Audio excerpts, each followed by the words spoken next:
Samsung has definitely created a nice similar unboxing experience across all models, but as always there's one model that is truly the bang for your buck. So let's begin with Galaxy A32. I think it has the best design out of all the models. I love it. The completely smooth in-body cameras on the back. It's also the most affordable of the bunch, yet it offers a 90Hz refresh rate with a 1080p AMOLED screen. Now after spending some time with this phone, I can say that it doesn't feel as smooth as its bigger brothers because of that MediaTek processor. Also, lack of punch-hole design and a noticeably thicker chin compared to its bigger brothers feel kinda dated at this point. Now when it comes to cameras, I was shocked to see the difference between the 64MP lens on Galaxy A32 and the 64MP lens you get on A52/A72. There's an absolute world of difference when it comes to night mode photos. A lot of people look at spec sheet and they're like they're probably rocking the same lens, but in reality the difference is pretty massive. When it comes to videos, the A32 also cannot shoot 4K videos, which feels a bit lacking, especially considering its price. And more importantly, if you consider what competition offers at the same price point, this is definitely not the best entry into Samsung's world.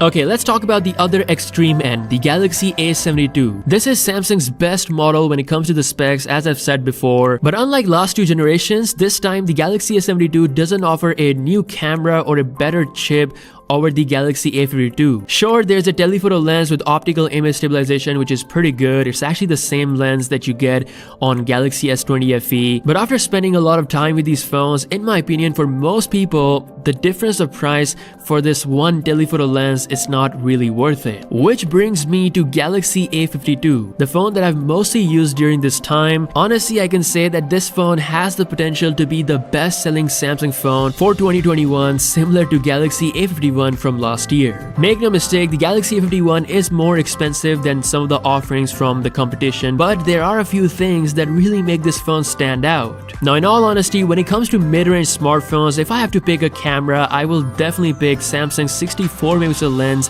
with optical image stabilization. Not everyone is offering optical image stabilization, and a lot of people are actually downplaying the significance of this feature. After playing with this for a while, I can definitely say that it's a better option than a non-optically image stabilized 108MP sensor. The 4K video on this phone for the first time on a Galaxy A series phone, it makes me feel like I'm shooting this on a high-end smartphone. No shakiness whatsoever. It also provides a massive improvement to low-light photos, especially the night mode shots where you have to stand still. You don't have to worry about your subject getting a bit blurry. Everything is all clear. Again, thanks to optical image stabilization. And I like how Samsung has created more of a consistent, balanced experience when it comes to other camera sensors. They're offering a 12MP ultra-wide-angle lens compared to the 8MP sensor that some of the competition is offering. And best of all, you can shoot 4K videos with ultra-wide-angle lens as well as zoom camera lens, pretty much all lenses, including the front camera. Again, I think Samsung has done a wonderful job when it comes to cameras. The only thing that I'm not too excited about is that macro lens. It's not taking true